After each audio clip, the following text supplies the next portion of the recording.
So before we get started today, where are my sports fans in here? There's a couple. All right, good deal. Good to see you guys here today.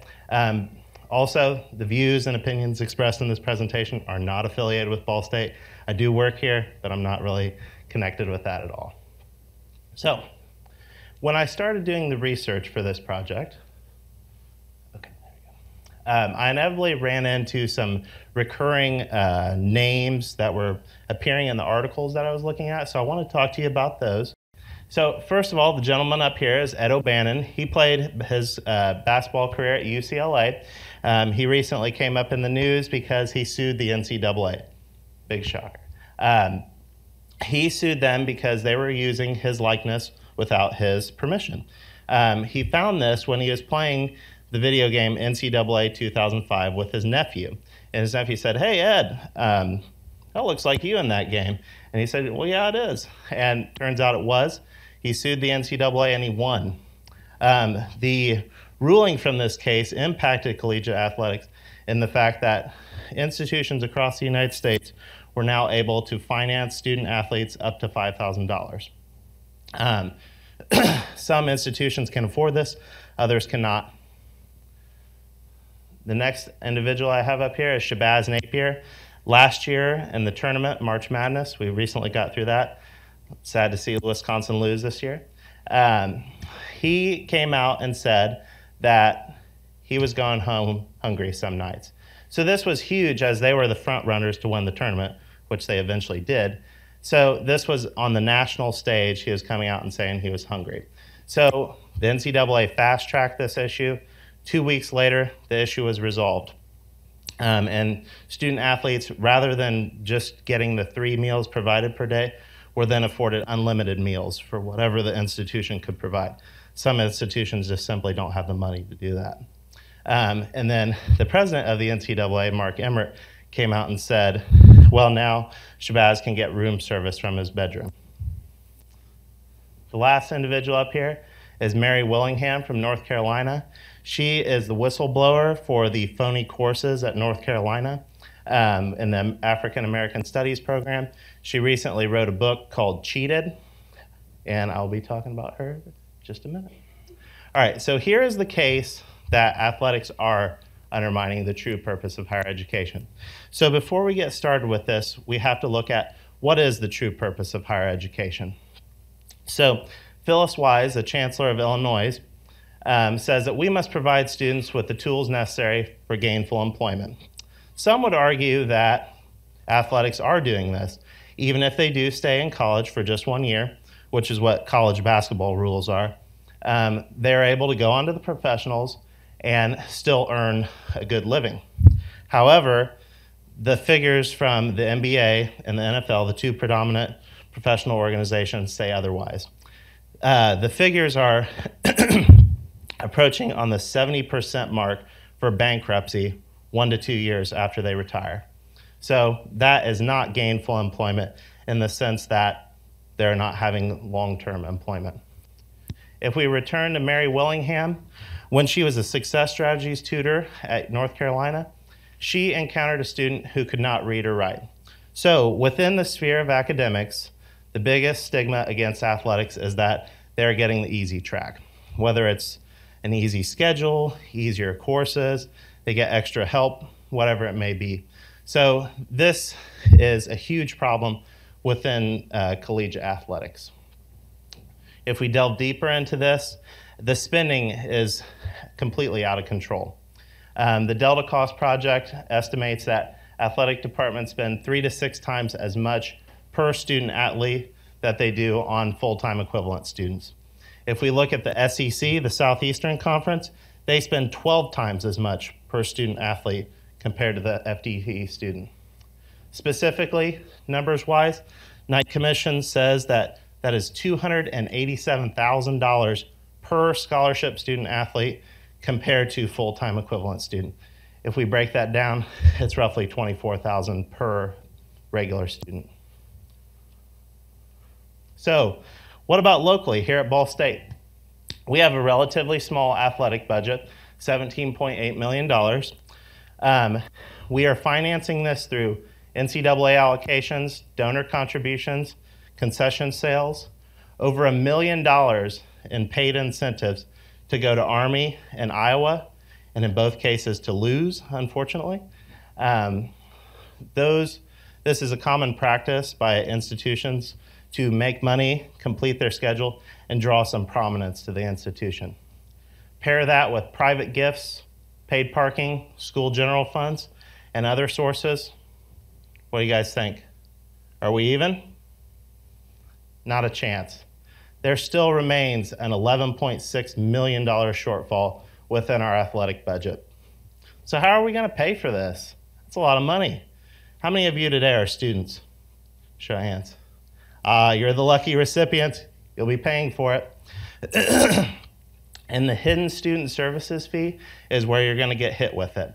So the fees total $647 per semester. It's hidden in the fact that you only see it on your bursar statement, and it is a general fee that houses a bunch of other fees underneath it. So $305 out of this goes to athletics. There is a huge disparity in terms of this figure versus the other recipients.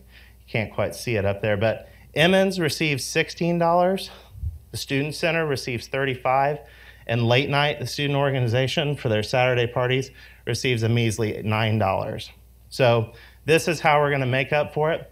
If we extrapolate this $305, they're actually going to make money. So rather than just make up $11.6 million, we're going to have an additional million, so 12 million some.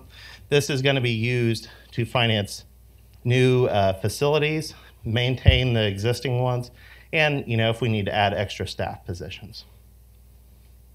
So that was the case for athletics undermining education. What about not undermining education? So we need to return to what is the true purpose of higher education. Joseph Ergo, the president of St. Mary's College in Maryland, says that college is cultural shorthand for whatever follows high school. So in this sense, if student athletes want to come to college, spend a year there, and then move on to the professionals, they should have the right to do so. College is a free-thinking institution. They should be able to do whatever they want. Because of this, these students that even spend just 1 year are benefiting the institution in some way. Specifically, the case of Carmelo Anthony, his time at Syracuse, he only spent a year there. He won the tournament for him and brought huge prominence to the university. That's just one case of it, but there's many others. So this is the reason why college sports were brought into higher education in the first place. After the Civil War, the public needed a reason to care about higher education. Higher education can be kind of a closed-off institution, can isolate themselves, but sports allow the public to get invested with it. This draws us to the phenomenon known as the Flutie effect. Many of you may have heard of Doug Flutie. He's on the Wheaties box for this big accomplishment. He was a scrawny little quarterback from Boston College.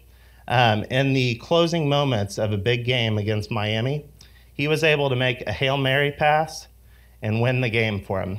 Over the next 2 years, their enrollment soared by 30%. So what does this mean for the institution? What it means is that if you have higher enrollment, you have more applications, you can be more selective, and thereby raise your standards. But what about student athletes? They're at odds with the dumb jock stereotype. As soon as they walk onto campus, they're going to be hit with this, regardless of whether or not they have aspirations of going pro, getting a professional degree, going on to grad school. It doesn't matter. And this permeates all forms of sports, whether it's Division I, Division II, Division III. Here we have an example of a student athlete's schedule. This is specifically a football player. You'll notice real quickly, there is not much free time on this schedule. At the top, every day, they've got conditioning from 6 to 8 in the morning, which is 10 hours a week. Then you've got what every other student has, classes. You'll notice there's a gap here, so you're saying, well, they've got some free time there. As you'll see down here, every day they have to go to treatment to maintain their injuries, whether it's before or after practice. Then we've got practice, obviously, whether it's on the field or watching film, studying the game plan, whatever it may be. So all of that rounds up to be about 35 hours a week spent on athletics. So where's the time to study? After they finish practice, even if they have treatment, let's just say they do, they finish their day at 7, but there's more. Each student athlete at Ball State has required study table hours. The average is about 6 hours a week. So in most cases, these student athletes aren't finishing their day till 8 o'clock. And as you'll see, there's not much time to eat in there either. So here we have an example of a student athlete. Let's just say his name's Billy. He's getting ready to start his day, and he's thinking about kind of some of the things that are coming up. So he might be late for weights. Weights start at 6 o'clock in the morning. He's not really sure how he's going to get up because he stayed up late last night studying. He's hungry. He only has his 3 meals a day because his institution can't afford to subsidize more. He has practice today at 2. He needs to study for some things. He's got some other things to do as well. He's not really sure how he's going to get it all done.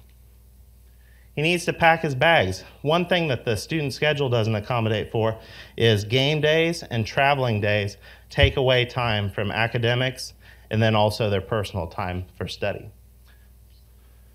He needs to study the game plan. Even though they spend 20 hours a week at practice, that doesn't necessarily mean that they can't study outside of the game, and it does require this. He has a Chem 101 test tomorrow. So just like any other student in college does, they have challenging tests, and that's going to take some time as well. Finally, his mom wants to know when he's coming home to visit. How much to the chagrin of the public that thinks that athletes receive money, they do not. Other than just getting their scholarship for free, which is one thing, they have no money in their pockets to subsidize these trips home to see their families. So this can put a real pinch on their travel plans. He still needs his research hours for Psych 100. Much of you may know that Psych 100 at Ball State requires research hours outside of class. So when is he going to have time to do this when his day is literally back-to-back all day long? He needs to plan his courses for next semester. I had to plug this in because I'm an academic advisor. He needs to plan his courses, so he has to meet with at least one person, and in some cases more, just to make sure things are kosher. So finally, his leg hurts. Even though they receive treatment once a day for an hour, they may still have nagging injuries that they may not want to report. Hamstring injuries are really bad, and this can cause them to worry over other things, such as their scholarship. One thing that is far from a guarantee is their scholarship. Scholarships, even though in cases they're offered to them as a 4-year scholarship, they can lose them due to injury, GPA, and maybe other things as well. Finally, his coach wants to spend some extra time in the gym. Just like he needs extra time to study the game plan, he may need some time on the court or the field to practice up and improve his skill for the game. Finally, when are we going to sleep? As you guys have seen, the schedule's very tight, and there's simply not much time to eat, sleep, or even have free time as well. The case that I presented to you here is that of the student athlete. Within collegiate athletics, we often lose sight of who is participating here. We think that athletes are being used and discarded as they come along. So what I'm asking you guys to consider today is think about the student athlete next time and be an advocate for them, because in most cases, they are simply seen as a commodity, not a person. Thank you.